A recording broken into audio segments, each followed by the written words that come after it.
क्या हमारी किस्मत पहले से तय है? क्या जो कुछ भी हमारे जीवन में अच्छा या बुरा होता है वो किसी भगवान ने, किसी परम शक्ति ने हमारे जन्म से पहले ही लिख दिया है? क्या हमारी मेहनत, हमारी कोशिशें, हमारे आंसू और हमारी प्रार्थनाएं सब बेकार हैं? क्योंकि जो होना है आखिरकार वही होगा। अगर आपके मन में भी कभी ये गहरा, ये बेचैन कर देने वाला सवाल उठा है, तो आज की ये कहानी, आज की ये यात्रा आपकी सोच की जड़ें हिलाकर रख देगी। दोस्तों, इस वीडियो को आखिर तक जरूर देखिएगा, क्योंकि आज हम जानेंगे कि जब तथागत गौतम बुद्ध से यही प्रश्न पूछा गया तो उन्होंने क्या उत्तर दिया। और उनका उत्तर इतना गहरा, इतना तर्कपूर्ण और इतना क्रांतिकारी है कि उसे सुनकर आप अपने जीवन को, अपनी जिम्मेदारियों को और अपनी शक्ति को एक बिल्कुल नए नजरिए से देखने पर मजबूर हो जाएंगे। तो चलिए शुरू करते हैं कहानी। एक बार की बात है, एक व्यक्ति बुद्ध के पास आया। वो कोई साधारण व्यक्ति नहीं था, वो एक बड़ा विद्वान था जिसने कई धर्म ग्रंथों का अध्ययन किया था, पर उसका मन नाना प्रकार की शंकाओं और उलझनों से भरा हुआ था। उसका चेहरा चिंता और एक गहरी बौद्धिक थकान से भरा हुआ था। वो बुद्ध के चरणों में बैठा और बोला, भगवान, मैंने बहुत से गुरुओं को सुना है, बहुत से शास्त्रों को पढ़ा है। कुछ कहते हैं कि जो कुछ भी होता है वो एक ईश्वर की इच्छा से होता है। कुछ कहते हैं कि ये हमारे पिछले जन्मों के कर्मों का फल है जिसे हम बदल नहीं सकते। और कुछ कहते हैं कि सब कुछ पहले से ही भाग्य में, नियति में तय कर रखा है। हम इंसान तो सिर्फ कठपुतलिया है। उसने अपनी आंखों में एक गहरी पीड़ा के साथ पूछा, भगवान, अगर ये सच है, अगर सब कुछ पहले से ही लिखा हुआ है, तो फिर हम कोशिश ही क्यों करें? हम अच्छे कर्म क्यों करें? हम पाप करें या पुण्य करें? अगर होना वही है जो लिखा है, तो फिर हमारे कर्मों के लिए हमें जिम्मेदार कैसे ठहराया जा सकता है?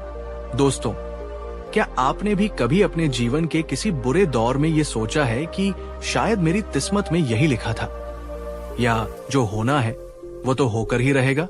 अगर हाँ, तो नीचे कमेंट में सिर्फ हाँ लिखिए। बुद्ध ने उस विद्वान के प्रश्न की गहराई को समझा। वे मुस्कुराए। उनकी मुस्कान में कोई रहस्य नहीं, बल्कि एक गहरी करुणा थी। उन्होंने उस व्यक्ति को देखा और बोले, आओ, मैं तुम्हें एक कहानी सुनाता हूं जो तुम्हारे सारे प्रश्नों का उत्तर दे देगी। बुद्ध बोले, बहुत समय पहले एक किसान था। उसके पास एक बहुत ही उपजाऊ खेत था। उसके पड़ोस के सभी किसान अपने अपने खेतों में कड़ी मेहनत करते और हर साल अच्छी फसल पाते थे, पर यह किसान बहुत आलसी था और भाग्य पर बहुत विश्वास करता था। एक साल जब बीज बोने का समय आया तो उसने कहा, अगर मेरे भाग्य में फसल लिखी होगी तो वो अपने आप उग जाएगी। मुझे मेहनत करने की क्या जरूरत है? और ये सोचकर उसने अपने खेत को न तो जोता, न ही उसमें बीज डाले। वो बस एक पेड़ के नीचे बैठकर ईश्वर से अच्छी फसल की प्रार्थना करता रहा। कुछ महीनों बाद जब चारों ओर के खेत सुनहरी फसलों से लहला रहे थे, तो उसका खेत बंजर और सूखा पड़ा था। उसके घर में खाने को अन्न का एक दाना भी नहीं था। पड़ोसी किसान, जिनका खेत हरा भरा था, वे उसे देखकर हंसते हुए बोले, अरे भाई, लगता है इस साल भगवान ने तुम्हारा भाग्य अच्छा नहीं लिखा।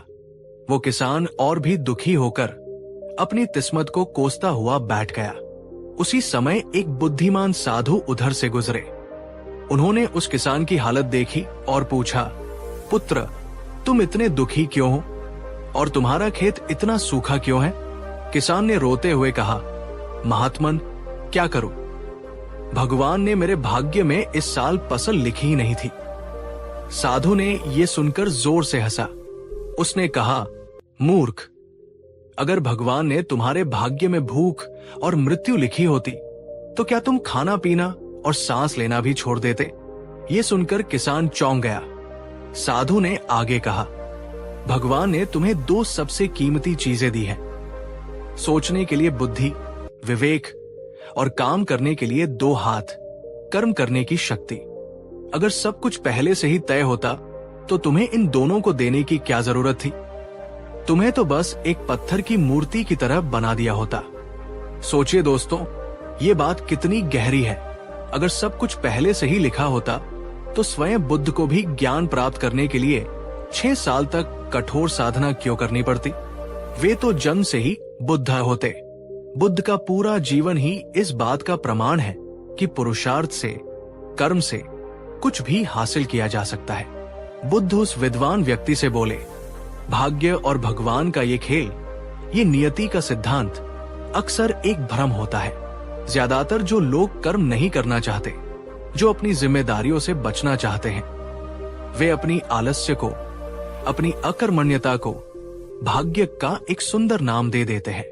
उन्होंने कहा, जो व्यक्ति ये पूरी तरह से मान लेता है कि सब कुछ पहले से तय है, वो अपनी जिंदगी की बागडोर किसी और के हाथ में दे देता है। वो अपनी गलतियों के लिए कभी खुद को जिम्मेदार नहीं मानता और इसलिए वो कभी उन गलतियों से सीखकर खुद को सुधार भी नहीं पाता। वो एक पिंजरे में बंद पक्षी की तरह है जो ये मान बैठा है कि वो उड़ ही नहीं सकता, जबकि पिंजरे का दरवाजा हमेशा से खुला हुआ था। लेकिन जो व्यक्ति ये मान लेता है कि मैं अपने हर विचार, हर वचन और हर कर्म से हर क्षण अपने भविष्य का निर्माण कर रहा हूं, वही सच्चा साधक है, वही सच्चा कर्मयोगी है। फिर बुद्ध ने अपनी उंगली से जमीन पर एक सीधी रेखा खींची और बोले, ये तुम्हारा वर्तमान है। अब अगर तुम यही बैठ जाओ और ये कहो कि मेरा आगे का रास्ता भगवान ने या मेरे भाग्य ने तय किया है, तो तुम जीवन भर यही बैठे रह जाओगे। लेकिन अगर तुम साहस करके अपनी इच्छा शक्ति से सिर्फ एक कदम भी इस रेखा के आगे बढ़ाते हो, तो तुम्हारा भविष्य उसी क्षण बदल जाएगा, क्योंकि तुम्हारा हर कदम एक नया रास्ता, एक नया भाग्य रचता है।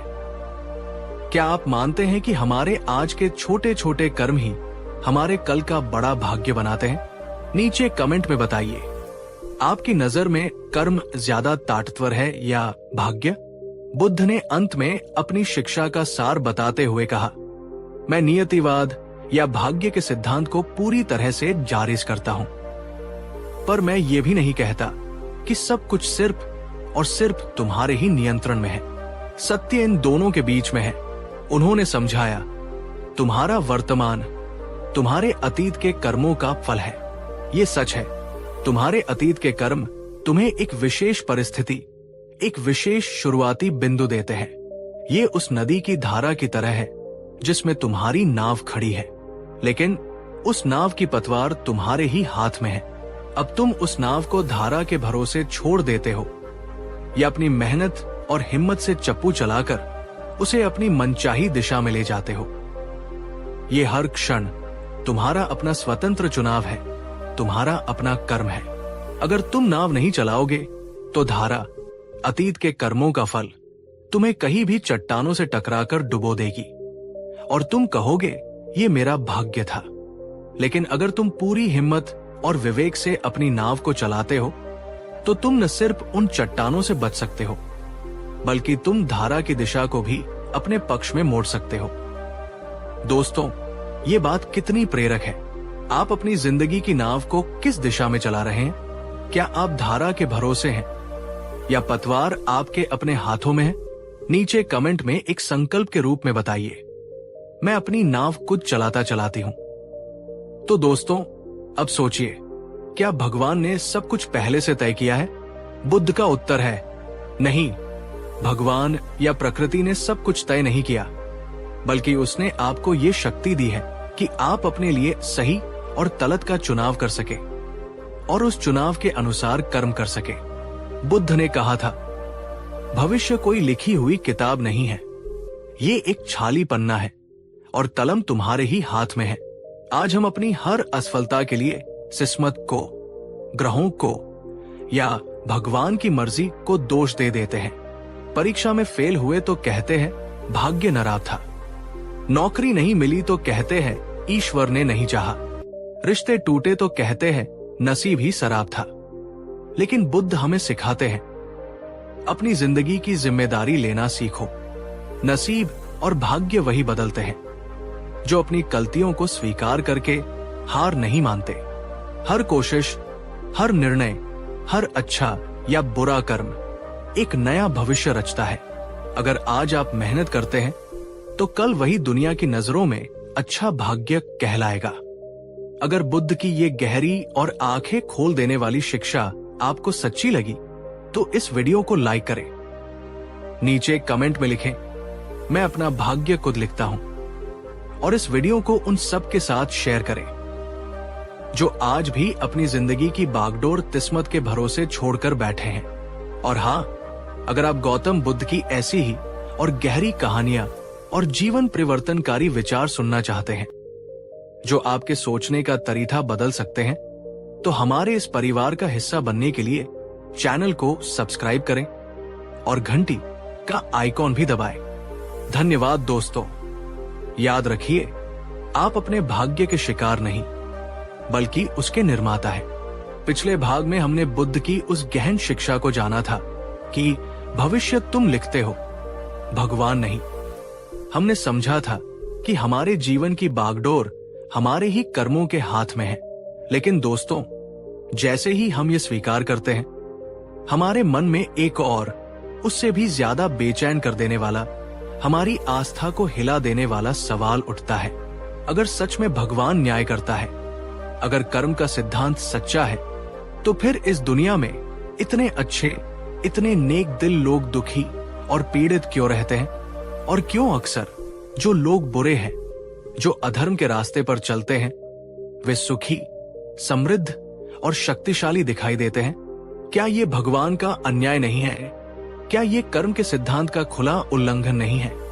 आज की ये कहानी, आज की ये यात्रा आपको इसी सबसे बड़े, सबसे कठिन प्रश्न का उत्तर देगी। एक ऐसा उत्तर जो तथागत गौतम बुद्ध ने दिया था। एक ऐसा उत्तर जो शायद आपकी न्याय और अन्याय, सुख और दुख की पूरी समझ को ही बदल देगा।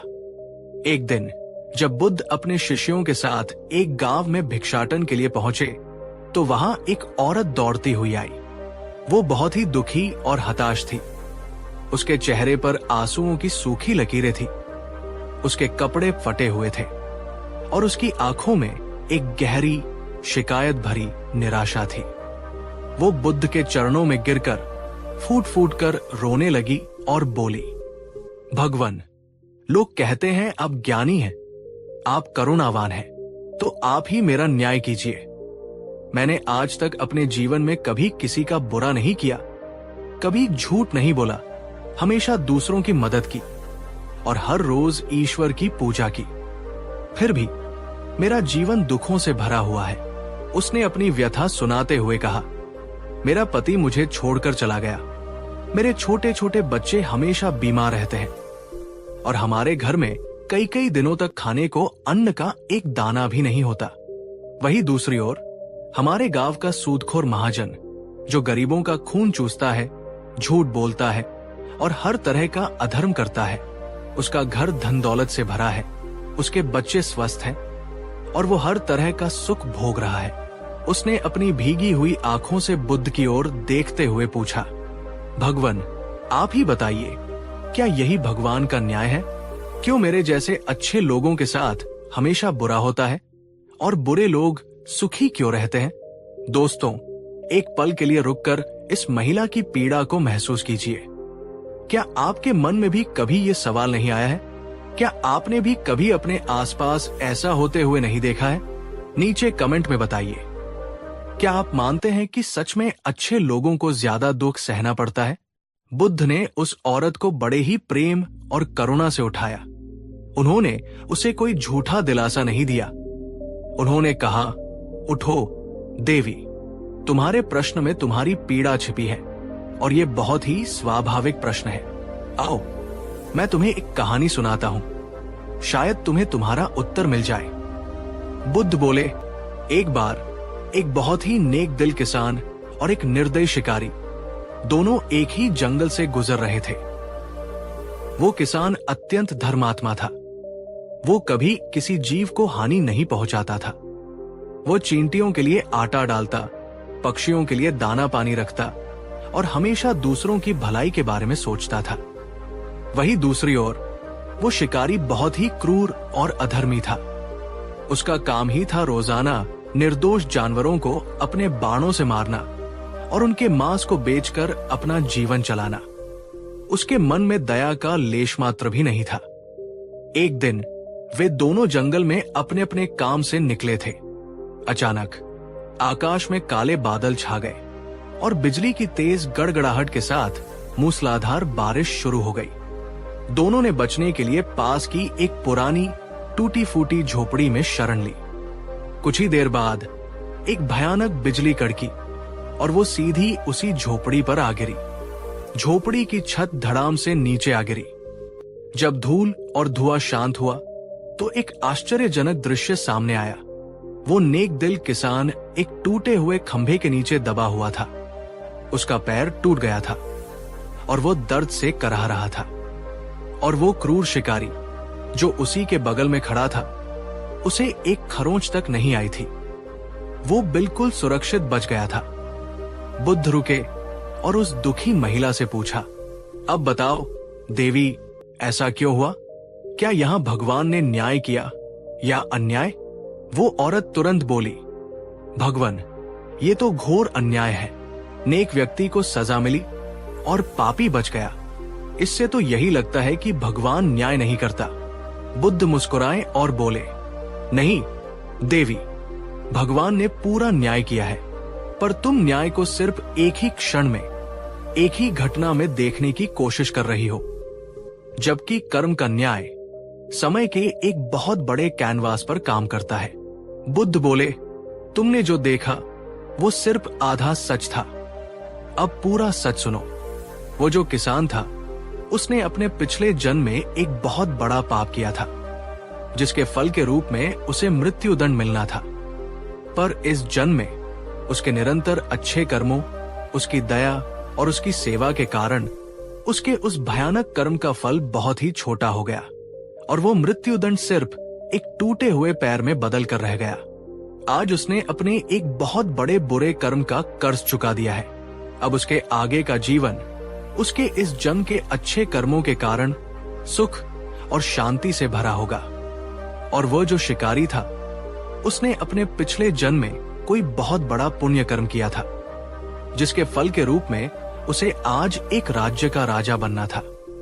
पर इस जन्म में उसके निरंतर बुरे कर्मों, उसकी क्रूरता और उसकी हिंसा के कारण उसके उस महान पुण्य का फल बहुत ही क्षीण हो गया और वो राजा बनने का सौभाग्य सिर्फ बिजली गिरने से बच जाने के एक छोटे से सुख में ही समाप्त हो गया। आज उसने अपने एक बहुत बड़े पुण्य कर्म के फल को भोग कर खत्म कर दिया है। अब उसके आगे का जीवन उसके इस जन्म के बुरे कर्मों के कारण दुखों और पीड़ाओं से भरा होगा। बुद्ध ने निष्कर्ष देते हुए कहा, भगवान का न्याय किसी इंसानी अदालत की तरह नहीं है, जहां हर अपराध का फैसला तुरंत सुना दिया जाए। कर्म का न्याय एक अदृश्य पर अचूक गणित की तरह काम करता है। वो समय के माध्यम से जीवन की लहरों में एक गहरा संतुलन बनाता है, जो हर आत्मा के साथ पूरी तरह से बराबरी करता है। दोस्तों, क्या आपको भी कभी ऐसा लगा है कि किसी बुरे इंसान को उसके बुरे कर्मों की सजा तुरंत क्यों नहीं मिली? तो सोचिए, शायद प्रकृति या कर्म का सिद्धांत उसे अपना पुण्य भोग कर खत्म करने का अवसर दे रहा हो, ताकि उसके बाद उसके पापों का हिसाब शुरू हो सके। उस दुखी औरत को अब कुछ कुछ समझ आने लगा था। बुद्ध ने उसकी ओर देखते हुए कहा, और एक बात हमेशा याद रखना देवी, हर आत्मा अपनी एक अनूठी यात्रा पर है। तुम्हारे जीवन में जो दुख आज है, वे शायद तुम्हारे ही किसी पुराने भूले हुए कर्म का परिणाम हो सकते हैं। पर उन्हें ईश्वर की सजा मत समझो, उन्हें एक अवसर समझो। दुख हमें सजा देने नहीं आते, वे हमें सिखाने आते हैं। दुख हमारे भीतर की सोई हुई शक्ति को जगाने आते हैं। दुख हमें अहंकार से मुक्त करके विनम्र बनाने आते हैं, और दुख हमें दूसरों की पीड़ा को समझने और करुणामय बनने का अवसर देने आते हैं। बुद्ध ने पूछा, अगर कोई बच्चा चलना सीखते समय बार बार गिरता है, तो क्या एक माँ उसे दंड देती है? नहीं, वो जानती है कि ये गिरना ही उसे मजबूत बनाएगा और उसे चलना सिखाएगा। ठीक वैसे ही ईश्वर या कर्म का सिद्धांत भी हमें जीवन के दुखों और असफलताओं से गिराकर हमें और ज्यादा मजबूत और ज्यादा समझदार और ज्यादा करुणामय बनाना सिखाता है। वो न्याय करता है, पर उसका न्याय दंड देने वाला नहीं, बल्कि हमारे विकास के लिए हमें रूपांतरित करने वाला होता है। दोस्तों, अगर बुद्ध की ये बात की हर दुख एक शिक्षा है आपके दिल को छू गई है, तो इस वीडियो को लाइक करें और उन सभी लोगों तक शेयर करें जो आज अपने दुखों को ईश्वर का अन्याय समझकर निराश बैठे हैं। बुद्ध ने अंत में उस औरत से कहा, तो अब तुम अपने घर जाओ और अपने जीवन को एक दुख या एक अन्याय की कहानी मत समझो। ये तुम्हारे ही कर्मों का परिणाम हो सकता है, लेकिन इसका ये अर्थ बिल्कुल नहीं है कि तुम इसे बदल नहीं सकती। अतीत के कर्मों पर रोने से कुछ नहीं होगा, पर आज इस क्षण तुम जो नया कर्म करोगी वही तुम्हारा आने वाला कल लिखेगा। धैर्य रखो, अपने मन को शुद्ध रखो और अपने कर्मों में अच्छाई और करुणा का भाव रखो, और देखना न्याय अपने आप सही समय पर प्रकट होगा। उस औरत की आंखों से अब भी आंसू गिर रहे थे, लेकिन इस बार वे आंसू दुख या शिकायत के नहीं, बल्कि एक नई समझ और एक नई आशा के थे। वो बोली, भगवान, आज मैं समझ गई, न्याय हमेशा होता है, बस हम उसे अपनी छोटी सी सीमित दृष्टि से देख नहीं पाते। तो दोस्तों, याद रखिए, भगवान या कर्म का सिद्धांत कभी अन्याय नहीं करता। वो सिर्फ हमें वही देता है जो हमारे आध्यात्मिक विकास के लिए, हमें एक बेहतर इंसान बनाने के लिए जरूरी होता है। अगर आज आपके जीवन में दुख और संघर्ष है, तो निराश मत होइए। हो सकता है ये आपके किसी पुराने कर्म का भुगतान हो, या हो सकता है ये आने वाले किसी बड़े सुख की तैयारी हो रही हो। नीचे कमेंट में एक विश्वास के साथ लिखिए, मैं ईश्वर कर्म के न्याय पर विश्वास रखता हूं। पिछले भाग में हमने बुद्ध की उस गहन शिक्षा को जाना था कि ईश्वर का न्याय कैसा होता है और अच्छे लोग दुखी क्यों रहते हैं। हमने समझा था कि कर्म का सिद्धांत कितना सूक्ष्म और गहरा है। लेकिन दोस्तों, जैसे ही हम कर्म और ईश्वर के न्याय को समझने की कोशिश करते हैं, हमारे मन में एक और उससे भी ज्यादा व्यक्तिगत और उलझाने वाला सवाल उठता है। एक ऐसा सवाल जो शायद हर आस्तिक, हर प्रार्थना करने वाले व्यक्ति के मन में कभी न कभी जरूर आता है, पर जिसे हम अक्सर पूछने से डरते हैं। और वो प्रश्न है, अगर ईश्वर या वो परम शक्ति सर्वज्ञ है, अगर वो हमारे दिल की हर बात, हमारी हर जरूरत, हमारा हर दुख बिना हमारे कहे ही जानती है, तो फिर हमें प्रार्थना करने की, उससे कुछ मांगने की या उसके सामने गिड़गिड़ाने की जरूरत ही क्या है? अगर उसे पता है कि मुझे क्या चाहिए, तो वो देता क्यों नहीं? और अगर वो नहीं देना चाहता, तो मेरी प्रार्थना से क्या बदल जाएगा? क्या हमारी प्रार्थनाएं सिर्फ एक तरफा संवाद है, एक खाली कमरे में लगाई गई आवाज की तरह, या फिर प्रार्थना का कोई और इससे भी गहरा, इससे भी ज्यादा गूढ़ उद्देश्य है जिसे हम समझ नहीं पा रहे हैं? आज हम इसी महाप्रश्न का उत्तर खोजने के लिए एक बार फिर तथागत गौतम बुद्ध की शरण में चलेंगे। हम जानेंगे कि जब बुद्ध से यही सवाल पूछा गया, तो उन्होंने प्रार्थना और याचना के विषय में क्या क्रांतिकारी और आंखें खोल देने वाला उत्तर दिया। तो अगर आप भी ये जानना चाहते हैं कि सच्ची प्रार्थना का वास्तविक अर्थ क्या है और प्रार्थना कैसे हमारे जीवन को बदल सकती है, तो इस वीडियो को अंत तक बहुत बहुत ध्यान से देखिएगा। तो चलिए प्रार्थना के उस रहस्य को समझते हैं जिसे ज्यादातर लोग नहीं जानते। एक दिन जब बुद्ध अपने शिष्यों को उपदेश दे रहे थे, तो सभा के बाद एक साधारण सा गृहस्थ जिसका नाम सुदत्त था, उनके पास आया। सुदत्त बुद्ध का एक नया अनुयायी बना था, पर उसके मन में अपनी पुरानी आस्थाओं को लेकर कई प्रश्न थे। वो बुद्ध के चरणों में बैठा और बहुत ही विनम्रता से, पर सीधे सीधे उसने पूछा, भगवान, मैं पहले देवताओं की पूजा करता था, उनसे अपनी इच्छाओं की पूर्ति के लिए प्रार्थना करता था, पर अब आपके धम्म को सुनने के बाद मेरे मन में एक गहरी दुविधा उत्पन्न हो गई है। उसने पूछा, भगवन, अगर कर्म का सिद्धांत ही सर्वोच्च है और हमें अपने कर्मों का फल मिलना ही है, तो फिर प्रार्थना का क्या स्थान है? और अगर कोई परम शक्ति है जो सर्वज्ञ है, जो हमारे मन की हर बात जानती है, तो फिर उसे शब्दों में दोहराने का, उससे कुछ मांगने का क्या औचित्य है? क्या हमारी प्रार्थनाएं व्यर्थ नहीं है? ये एक ऐसा प्रश्न था जिसने पूरी सभा को शांत कर दिया। ये हर किसी के मन का प्रश्न था। बुद्ध ने सुदत्त की आंखों में झांका, जहां एक सच्ची जिज्ञासा थी। वे मुस्कुराए और बोले, सुदत्त, तुम्हारा प्रश्न बहुत ही उत्तम है। ये दिखाता है कि तुम अब अंधी श्रद्धा से आगे बढ़कर प्रज्ञा यानी सही समझ की ओर बढ़ना चाहते हो।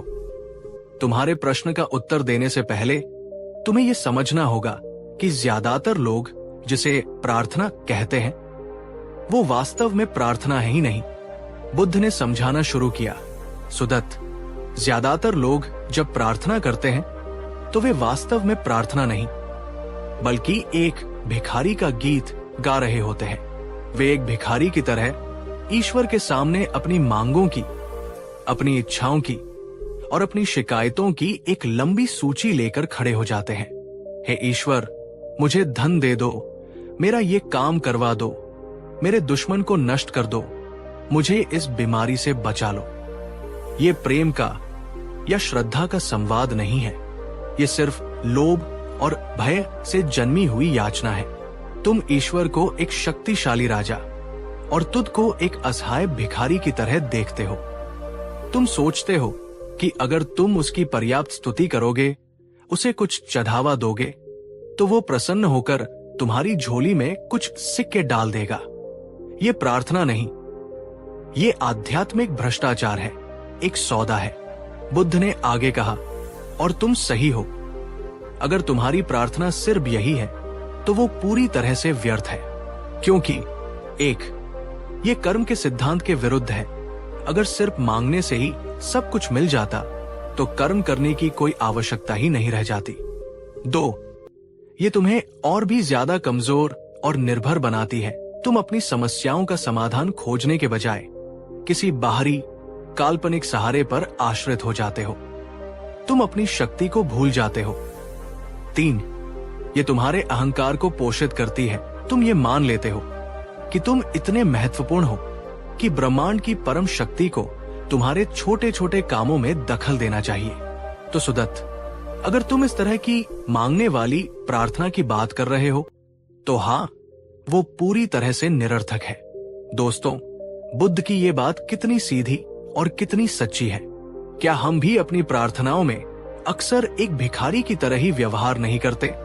हम ईश्वर से जुड़ना कम और उससे अपनी मांगों की सूची पूरी करवाना ज्यादा चाहते हैं।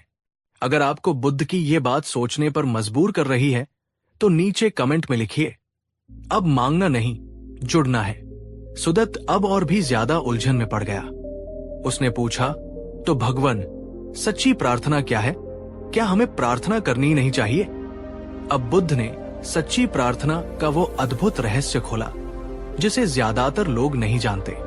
बुद्ध ने कहा, नहीं सुदत्त, सच्ची प्रार्थना बहुत शक्तिशाली होती है, पर वो बाहर किसी से कुछ मांगने के लिए नहीं, बल्कि अपने ही भीतर कुछ जगाने के लिए होती है।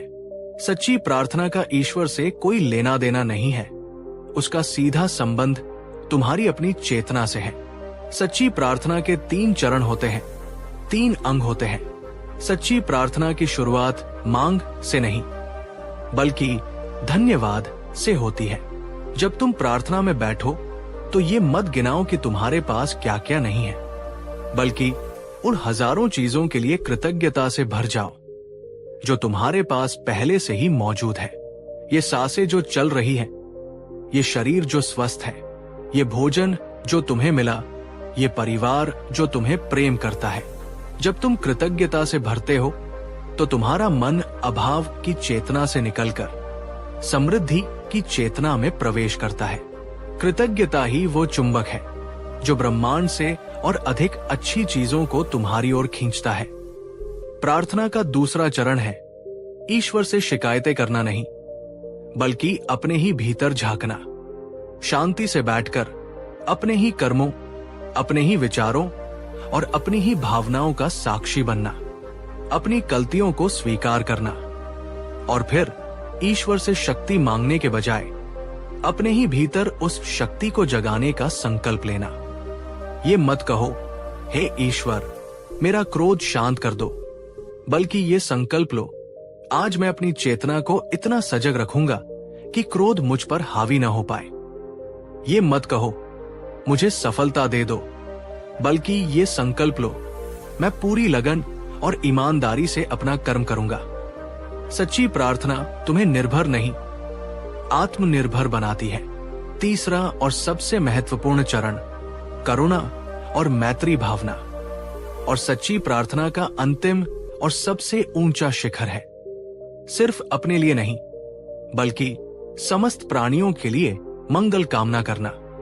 जब तुम्हारी प्रार्थना मुझे ये दे दो से बदलकर सबका मंगल हो, सभी प्राणी सुखी हो, सभी निरोगी हो, कोई भी दुखी न रहे में बदल जाती है, तो तुम अपनी छोटी सी मैं की सीमाओं को तोड़कर उस विराट ब्रह्मांडीय चेतना से एक हो जाते हो।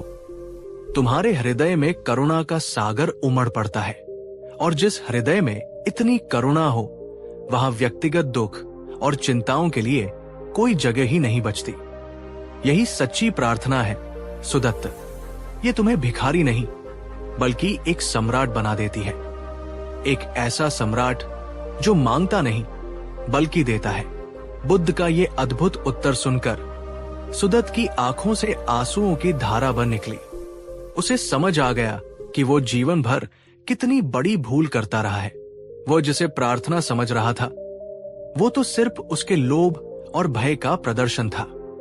उसने बुद्ध के चरणों में प्रणाम किया और कहा, भगवान, आज आपने मुझे प्रार्थना का और शायद धर्म का भी सच्चा अर्थ समझा दिया। आज से मेरी प्रार्थना एक मांग पत्र नहीं, बल्कि एक धन्यवाद पत्र होगी।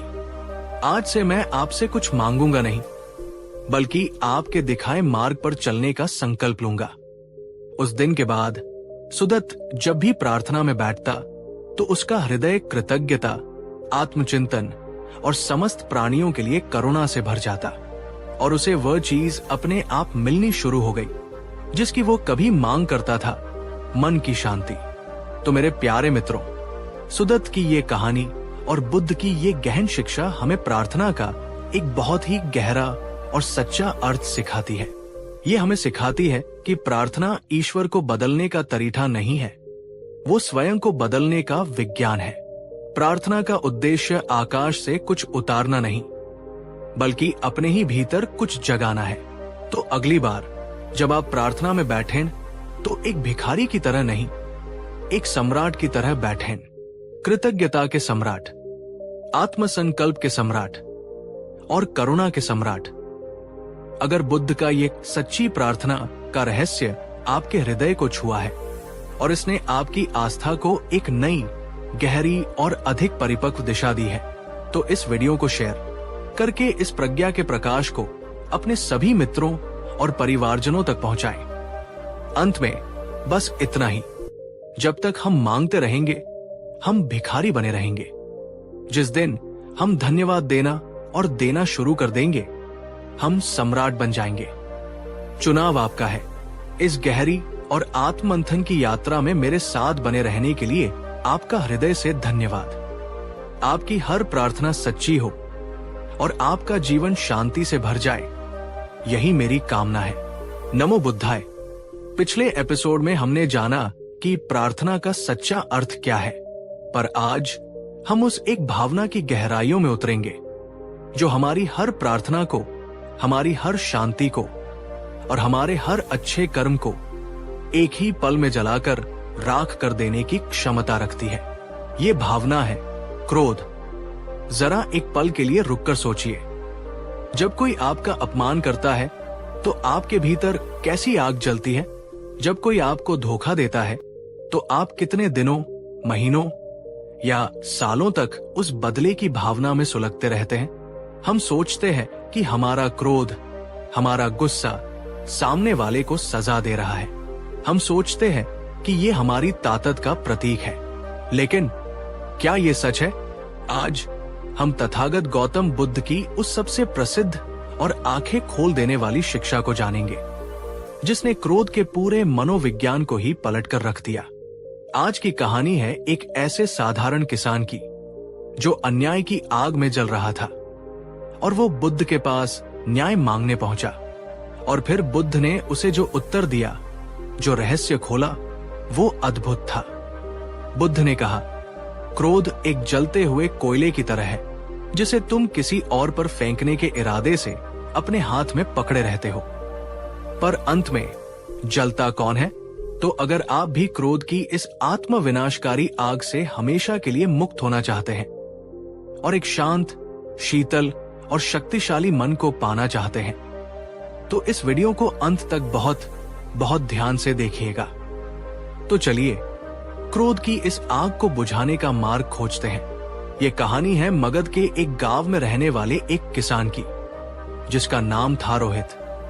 रोहित एक भला और मेहनती इंसान था, पर पिछले कुछ महीनों से वो क्रोध और घृणा की एक भयंकर आग में जल रहा था। हुआ ये था कि उसके पड़ोसी ने, जो उससे ज्यादा शक्तिशाली था, धोखे से उसकी जमीन का एक बड़ा हिस्सा हड़प लिया था। रोहित ने गांव के मुखिया से शिकायत की, पर कोई सुनवाई नहीं हुई। वो हर जगह न्याय के लिए भटका, पर उसे कहीं न्याय नहीं मिला। इस अन्याय ने रोहित को भीतर से तोड़ दिया। उसका शांत स्वभाव अब पूरी तरह से बदल चुका था।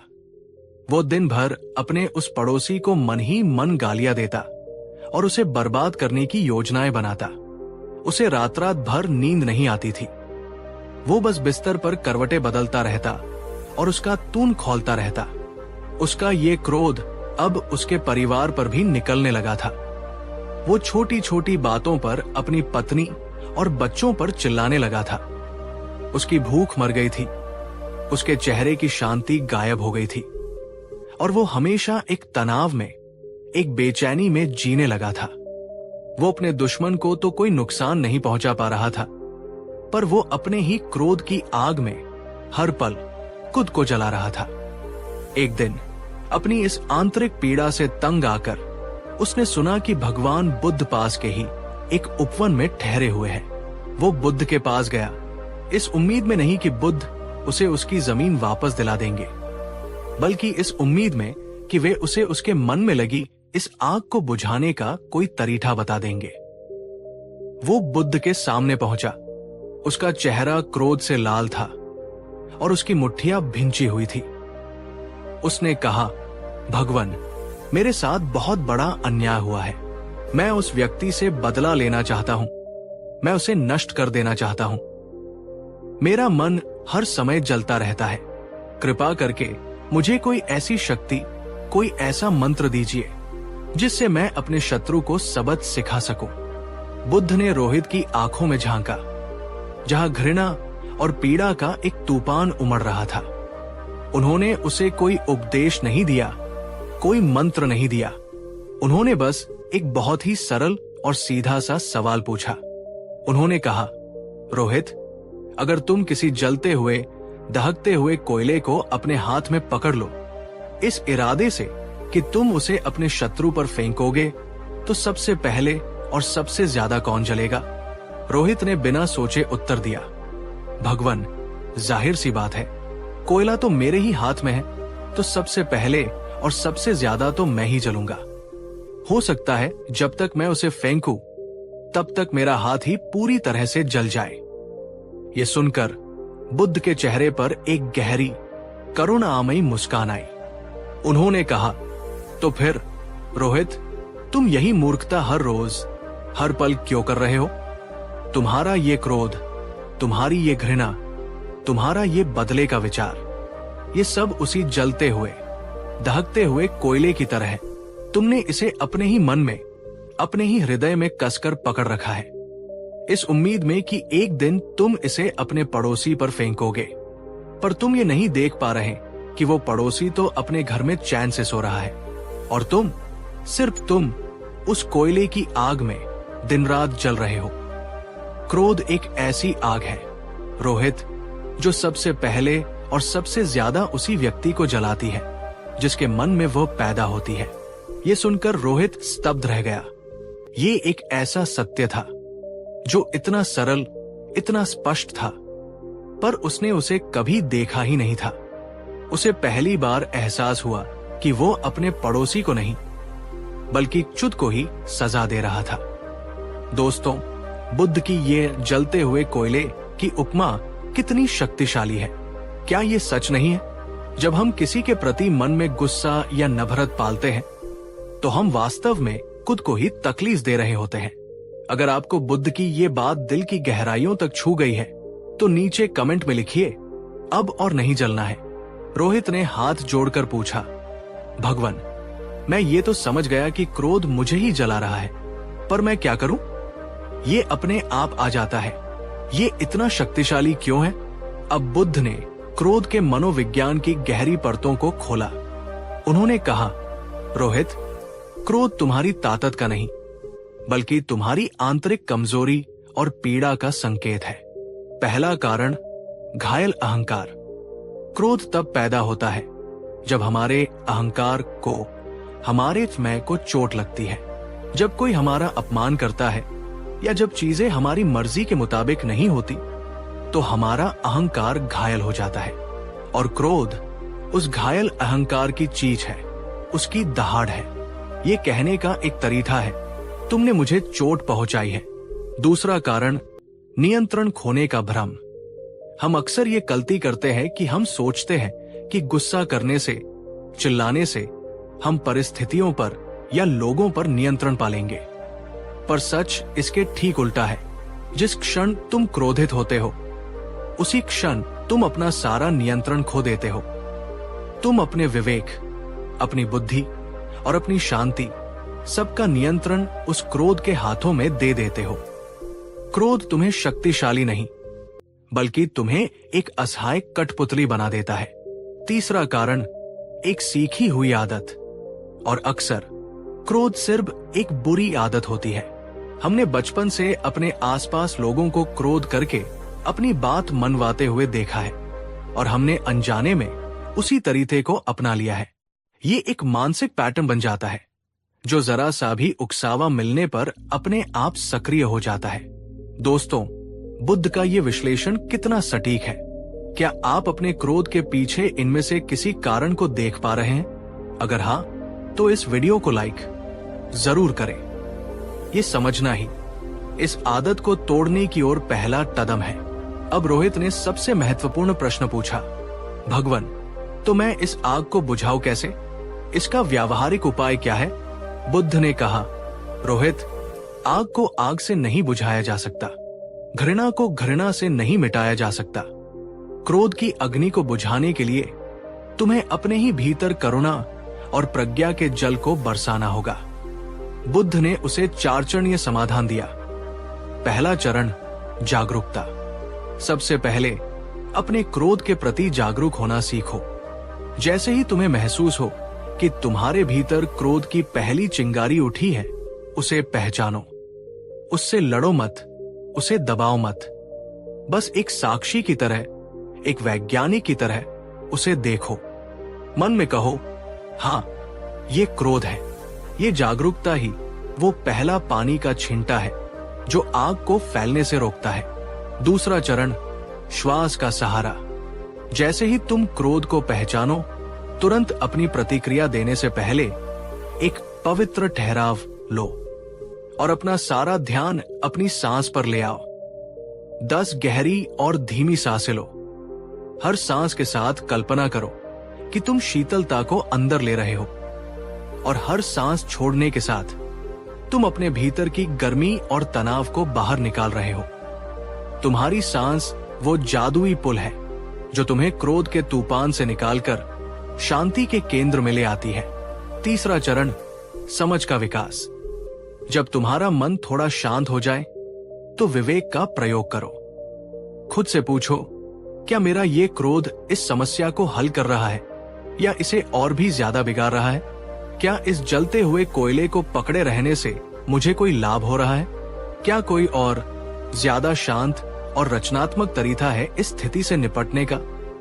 ये प्रज्ञा का जल क्रोध की जड़ों को कमजोर करता है। चौथा और सबसे शक्तिशाली चरण, करुणा का महासागर। और अंत में जो क्रोध की आग को जड़ से बुझा सकता है वो है करुणा। साहस करके अपने उस शत्रु के बारे में सोचने की कोशिश करो।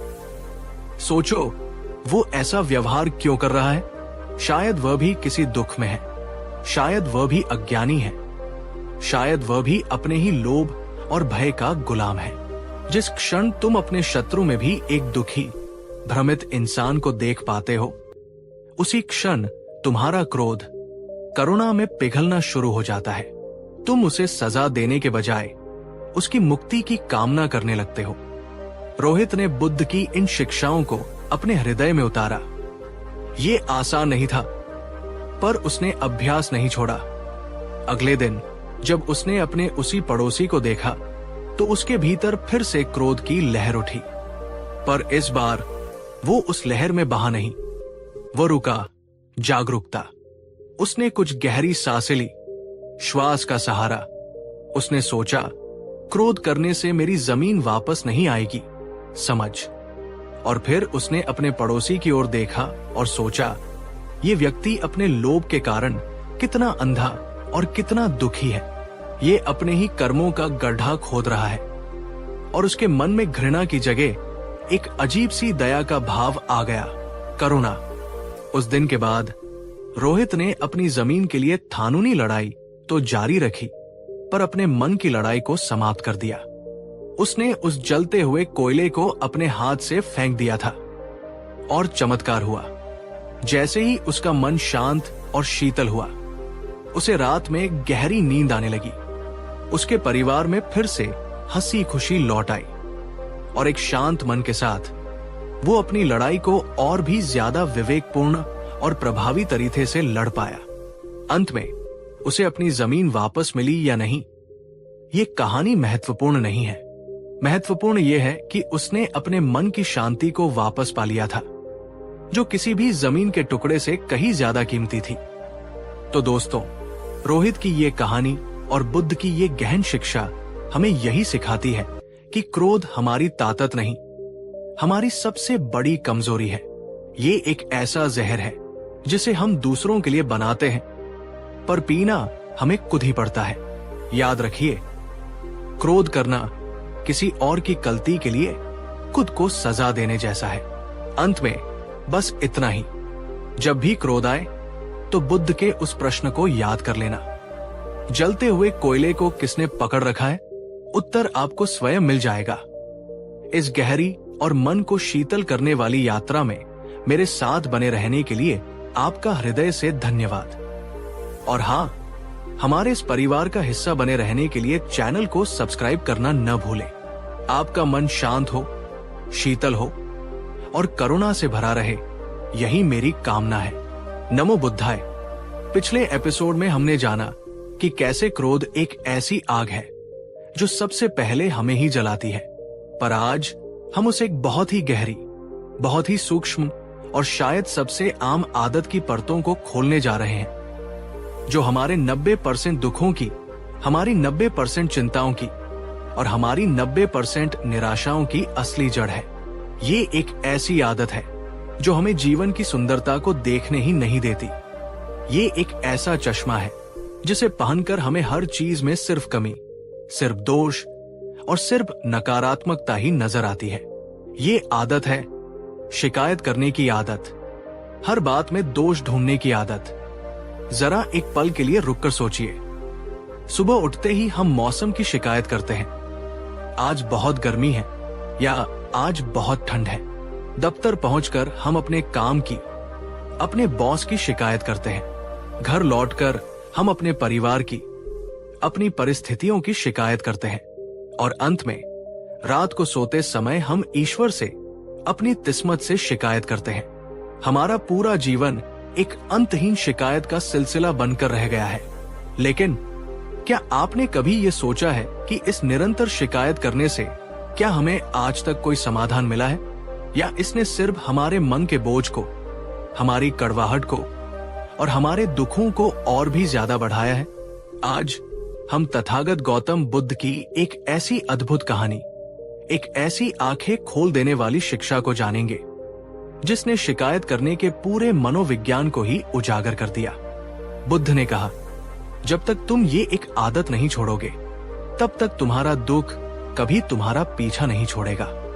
तो अगर आप भी इस नकारात्मकता के चक्र से बाहर निकलना चाहते हैं और एक ऐसा दृष्टिकोण पाना चाहते हैं जो हर परिस्थिति में अच्छाई और अवसर को देख सके, तो इस वीडियो को अंत तक बहुत बहुत ध्यान से देखिएगा। तो चलिए शिकायत के अंधेरे से निकलकर कृतज्ञता के प्रकाश की ओर चलते हैं।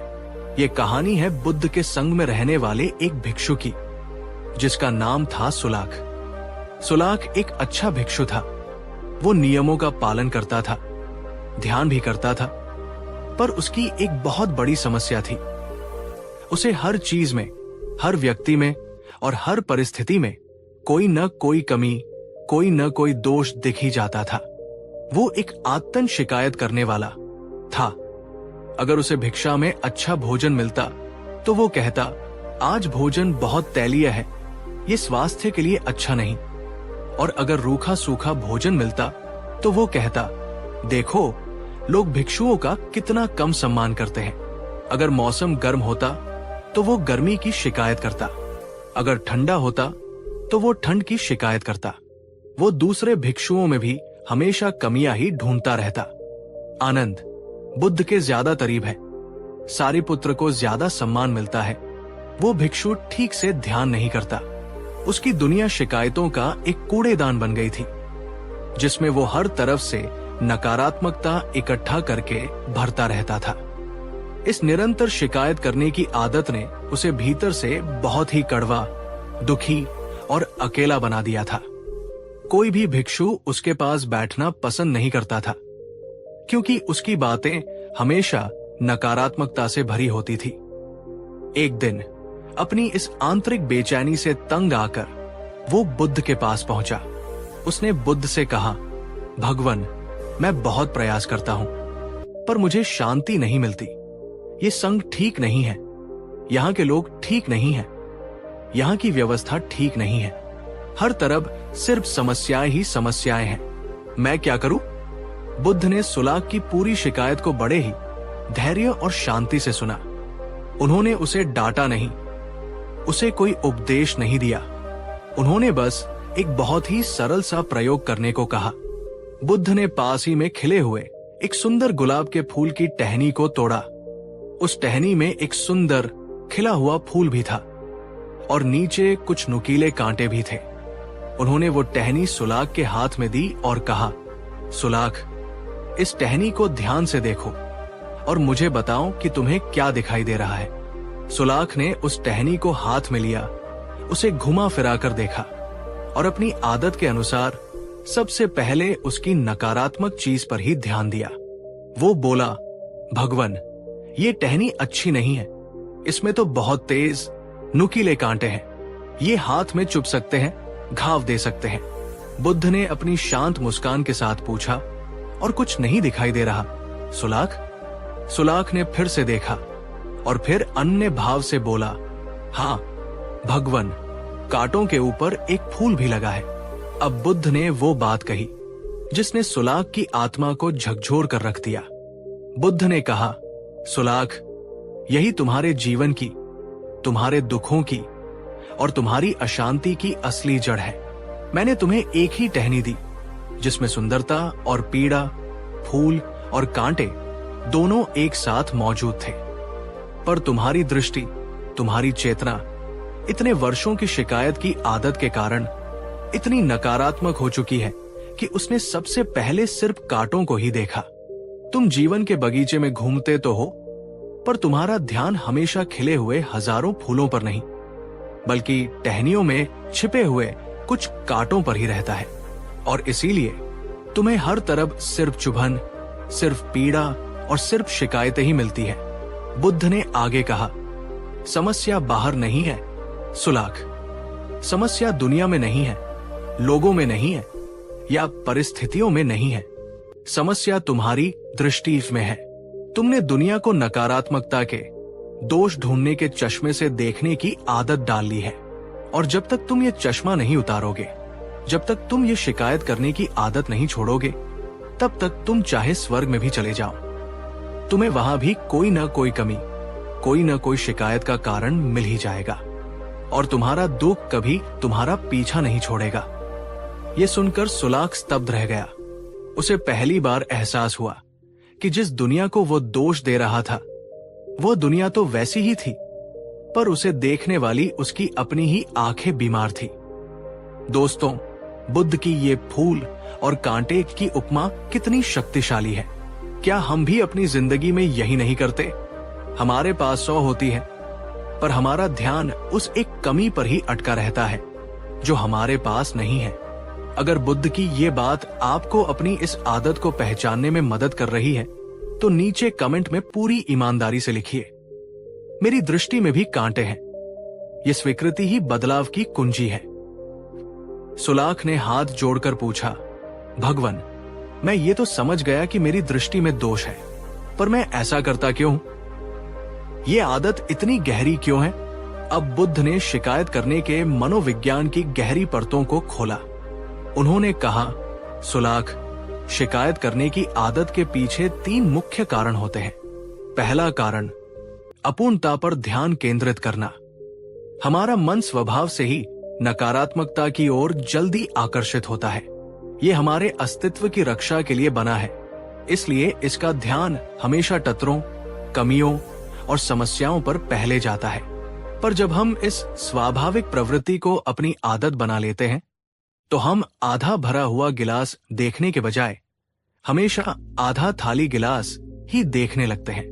दूसरा कारण, जिम्मेदारी से बचना।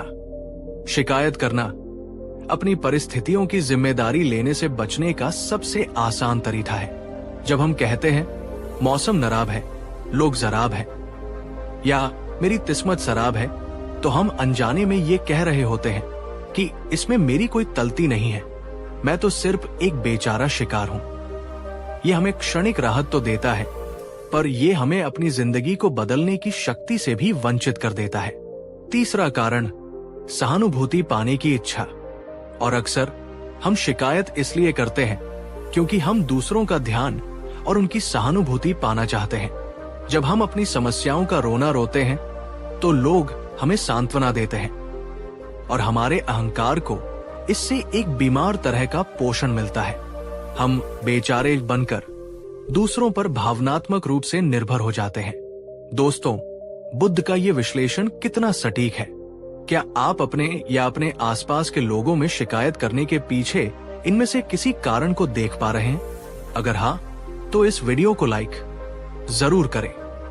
ये समझना ही इस आदत को तोड़ने की ओर पहला कदम है। अब सुलाख ने सबसे महत्वपूर्ण प्रश्न पूछा, भगवान, तो मैं अपनी इस दशकों पुरानी आदत को बदलूं कैसे? मैं अपनी दृष्टि को कांटों से हटाकर फूलों पर लाना कैसे सीखूं?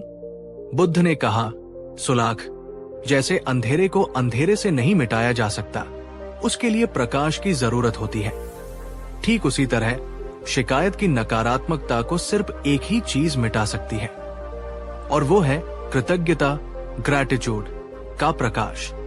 शिकायत का मतलब है उस पर ध्यान देना जो तुम्हारे पास नहीं है। कृतज्ञता का मतलब है उस पर ध्यान देना जो तुम्हारे पास है। बुद्ध ने उसे एक बहुत ही सरल पर अत्यंत शक्तिशाली अभ्यास दिया। उन्होंने कहा, सुलाख, आज से तुम एक नया व्रत लो। तुम हर रोज रात को सोने से पहले और सुबह उठने के बाद सिर्फ 5 ऐसी चीजों के बारे में सोचोगे या लिखोगे जिनके लिए तुम सच में आभारी हो। ये बहुत छोटी छोटी चीजें भी हो सकती है। मैं आभारी हूं कि आज मुझे भोजन मिला। मैं आभारी हूं कि मेरे पास रहने के लिए एक छत है। मैं आभारी हूं कि आज सूरज निकला। मैं आभारी हूं कि मेरी सांसें चल रही हैं। मैं आभारी हूं कि आज किसी ने मुझसे प्रेम से बात की। शुरू में तुम्हारा मन विद्रोह करेगा, वो फिर से शिकायतें ढूंढने की कोशिश करेगा, पर तुम्हें दृढ़ता से जानबूझकर अपना ध्यान उन चीजों पर लाना है जो तुम्हारे जीवन में अच्छी है, जिनके लिए तुम धन्यवाद दे सकते हो। जैसे जैसे तुम इस कृतज्ञता की साधना को सींचोगे, तुम पाओगे कि तुम्हारा दृष्टिकोण धीरे धीरे बदल रहा है। तुम्हारा मन अब स्वाभाविक रूप से कांटों को अनदेखा करके फूलों को देखने लगेगा। और जिस दिन तुम्हारी दृष्टि बदल जाएगी, उसी दिन तुम्हारी दुनिया बदल जाएगी। तुम्हें वही लोग, वही परिस्थितियां जो पहले तुम्हें दुखदायी लगती थी, अब अवसरों और आशीर्वादों की तरह नजर आने लगेंगी। सुलाख ने बुद्ध की इस शिक्षा को अपने हृदय में उतारा। उसने उसी दिन से कृतज्ञता का अभ्यास शुरू किया। ये आसान नहीं था, पर उसने हार नहीं मानी। हर रोज वो जबरदस्ती अपने मन को उन चीजों पर लाता जिनके लिए वो आभारी था। और चमत्कार हुआ। धीरे धीरे हफ्तों और महीनों के अभ्यास के बाद उसका पूरा नजरिया ही बदल गया। अब उसे रूखे सूखे भोजन में भी उस किसान की मेहनत और देने वाले की श्रद्धा नजर आने लगी, जिसके लिए वो कृतज्ञ होता। अब उसे दूसरे भिक्षुओं की सफलता में ईर्ष्या नहीं, बल्कि प्रेरणा नजर आने लगी, जिसके लिए वो कृतज्ञ होता। अब वो जीवन की छोटी छोटी चीजों में, एक खिलते हुए फूल में, पक्षियों के गीत में, अपनी चलती हुई सांसों में गहरा आनंद और आश्चर्य खोजने लगा। उसकी शिकायतें समाप्त हो गई, और जैसे ही शिकायतें गई, उसका दुख, उसकी कड़वाहट और उसकी अशांति भी विदा हो गई। उसका हृदय अब कांटों से नहीं, बल्कि कृतज्ञता के फूलों से भर गया था। तो दोस्तों, सुलाख की ये कहानी और बुद्ध की ये गहन शिक्षा हमें यही सिखाती है कि हमारी खुशियां या दुख हमारी बाहरी परिस्थितियों पर उतना निर्भर नहीं करते जितना हमारे आंतरिक दृष्टिकोण पर करते हैं। शिकायत करने की आदत ही वो एक आदत है जिसे जब तक आप नहीं छोड़ेंगे, तब तक दुख और निराशा आपका पीछा नहीं छोड़ेंगे। याद रखिए, आप जिस पर ध्यान केंद्रित करते हैं, वही चीज आपके जीवन में बढ़ती है। अगर आप कांटों पर ध्यान देंगे, तो आपका जीवन कांटों से भर जाएगा, और अगर आप फूलों पर ध्यान देंगे, तो आपका जीवन एक महकता हुआ बगीचा बन जाएगा। अंत में बस इतना ही, आपके पास जो नहीं है उसे देखकर रोने के बजाय एक बार शांति से बैठकर उसे देखिए जो आपके पास है। आप पाएंगे कि आप पहले से ही कितने समृद्ध हैं। इस गहरी और मन को शुद्ध करने वाली यात्रा में मेरे साथ बने रहने के लिए आपका हृदय से धन्यवाद। आपका हृदय कृतज्ञता से भरा रहे, यही मेरी कामना है। नमो बुद्धाय। पिछले एपिसोड में हमने जाना कि कैसे शिकायत करने की आदत हमारे दुखों की जड़ है, पर आज हम उस एक और बहुत ही भारी, बहुत ही जहरीले बोझ की बात करने जा रहे हैं, जिसे हम में से ज्यादातर लोग जाने अनजाने में अपनी पूरी जिंदगी अपनी पीठ पर, अपने दिल पर ढोते रहते हैं। ये बोझ है माफ न कर पाने का बोझ। ये बोझ है किसी के दिए हुए धोखे का, किसी के कहे हुए कड़वे शब्दों का, किसी के किए हुए अन्याय का। जरा एक पल के लिए रुककर सोचिए, क्या आपके जीवन में भी कोई ऐसा व्यक्ति है जिसके बारे में सोचकर ही आपका मन कड़वाहट और क्रोध से भर जाता है? क्या आप भी किसी पुरानी दर्दनाक घटना को आज तक अपने मन में ताजा रखे हुए हैं और उसे भूल नहीं पा रहे हैं? हम सोचते हैं कि किसी को माफ न करके हम उसे सजा दे रहे हैं। हम सोचते हैं कि हम अपनी नाराजगी को पकड़कर उसे उसकी तलती का एहसास दिला रहे हैं। लेकिन क्या सच में ऐसा होता है? आज हम तथागत गौतम बुद्ध की एक ऐसी अद्भुत कहानी, एक ऐसी आंखें खोल देने वाली शिक्षा को जानेंगे, जिसने मापी के पूरे मनोविज्ञान को ही एक नए दृष्टिकोण से प्रस्तुत किया। बुद्ध ने कहा, जब तक तुम दूसरों को और स्वयं को माफ करना नहीं सीखते, तुम कभी भी सच्ची शांति का अनुभव नहीं कर सकते। तो अगर आप भी अपने मन पर पड़े इन पुराने बोझों को उतारकर एक हल्का, स्वतंत्र और शांत जीवन जीना चाहते हैं, तो इस वीडियो को अंत तक बहुत बहुत ध्यान से देखिएगा, क्योंकि आज जो आप सीखने वाले हैं, वो आपको अतीत की कैद से आजाद कर सकता है। तो चलिए मापी की उस मुक्तिदायक शक्ति को खोजते हैं। ये कहानी स्वयं बुद्ध के अपने कुल शाक्य वंश से जुड़ी है और ये दिखाती है कि कैसे माफ न कर पाने की एक छोटी सी चिंगारी एक पूरे साम्राज्य को जलाकर राख कर सकती है। बुद्ध के समय में कौशल राज्य के राजा थे प्रसेनजित। उन्होंने शाक्य कुल में विवाह करने की इच्छा प्रकट की। शाक्यों को अपनी उच्च जाति का बहुत अहंकार था और वे अपनी किसी कन्या का विवाह कौशल नरेश से नहीं करना चाहते थे, जिन्हें वे खुद से निम्न कुल का मानते थे। पर राजा को नाराज करने का साहस भी उनमें नहीं था। इसलिए उन्होंने एक छल किया। उन्होंने अपनी एक दासी की बेटी, जिसका नाम वासभखत्तिया था, उसे एक शाक्य राजकुमारी बताकर उसका विवाह राजा प्रसेनजित से कर दिया। इसी विवाह से एक पुत्र का जन्म हुआ, जिसका नाम था विदुदाभा। जब विदुदाभा 8 वर्ष का हुआ तो वो अपने ननिहाल यानी शाक्यों के देश कपिलवस्तु घूमने गया। वहां उसके साथ बहुत ही अपमानजनक व्यवहार किया गया। शाक्यों ने उसे किसी भी पवित्र स्थान पर बैठने नहीं दिया। उसके जाने के बाद जिस आसन पर वो बैठा था उसे अपवित्र मानकर दूध से धोया गया, ये कहते हुए कि एक दासी पुत्र ने हमारे आसनों को भ्रष्ट कर दिया। ये बात दुर्भाग्य से राजकुमार विदुदाभा ने सुन ली। वो अपमान की आग में जल उठा। एक 8 साल के बच्चे के कोमल मन पर उसके अपने ही परिवार द्वारा किया गया ये गहरा घाव एक जहरीले बीज की तरह बो दिया गया। उसने उसी क्षण उसी स्थान पर एक भयानक प्रतिज्ञा ली। आज इन शाक्यों ने मुझे बैठने के आसन से उठाकर दूध से धोया है। जिस दिन मैं राजा बनूंगा, मैं इन्हीं शाक्यों के रक्त से इस धरती को धोऊंगा। मैं इस अपमान का बदला जरूर लूंगा। वो अपने महल लौट आया, पर वो उस अपमान को कभी नहीं भूला। वो माश न कर पाने का वो भारी पत्थर अपनी पूरी जिंदगी अपने हृदय पर ढोता रहा। दोस्तों, सोचिए, बचपन में मिला एक छोटा सा घाव भी अगर उसे समय पर भरा न जाए तो वो कैसे एक जीवन भर के नासूर में बदल सकता है। क्या आपके जीवन में भी कोई ऐसी पुरानी दर्दनाक याद है जिसे आप आज तक माफ नहीं कर पाए हैं? कई वर्षों बाद विदुदाभा सच में राजा बन गया और राजा बनते ही उसे अपनी वो पुरानी प्रतिज्ञा याद आ गई। उसने अपनी एक विशाल सेना तैयार की और शाक्यों के विनाश के लिए कपिलवस्तु पर आक्रमण करने के लिए निकल पड़ा। जब तथागत बुद्ध को ये खबर मिली तो वे जानते थे कि ये विनाश कर्म के नियम के अनुसार होकर ही रहेगा, पर अपनी करुणा के कारण वे उसे रोकने का एक अंतिम प्रयास करने के लिए गए। बुद्ध उस रास्ते पर एक ऐसे सूखे पेड़ के नीचे जाकर बैठ गए जिसकी कोई छाया नहीं थी, जबकि पास में ही एक विशाल हरा भरा बरगद का पेड़ था। जब राजा विदुदाभा अपनी सेना के साथ वहां पहुंचा और उसने बुद्ध को उस तपती धूप में एक सूखे पेड़ के नीचे बैठे देखा तो उसे बड़ा आश्चर्य हुआ। उसने बुद्ध को प्रणाम किया और पूछा, भगवन, आप इस घनी छाया वाले बरगद के पेड़ को छोड़कर इस सूखी लकड़ी के नीचे क्यों बैठे हैं?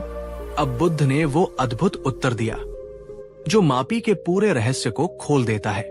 बुद्ध ने अपनी शांत करुणामयी दृष्टि से विदुदाभा को देखते हुए कहा, राजन, अपने कुलजनों की, अपने रिश्तेदारों की छाया, चाहे वो कितनी भी सूखी क्यों न हो, किसी बाहरी व्यक्ति की घनी छाया से ज्यादा शीतल होती है। ये एक बहुत ही गहरा प्रतीकात्मक उत्तर था। बुद्ध उसे याद दिला रहे थे कि वह जिन्हें मारने जा रहा है वे उसके अपने ही लोग हैं। पर विदुदाभा प्रतिशोध की आग में इतना अंधा हो चुका था कि उसने बुद्ध के इस संकेत को अनसुना कर दिया। उसने बुद्ध का सम्मान करते हुए अपनी सेना को वापस लौटा लिया, पर उसका इरादा नहीं बदला। बुद्ध ने 3 बार ऐसा ही प्रयास किया और तीनों बार विदुदाभा लौट गया, पर चौथी बार वो नहीं रुका। तब बुद्ध ने एक दूसरा और भी सीधा उदाहरण दिया। उन्होंने पूछा, विदुदाभा, कल्पना करो कि किसी ने तुम्हें जहर की एक बोतल दी है।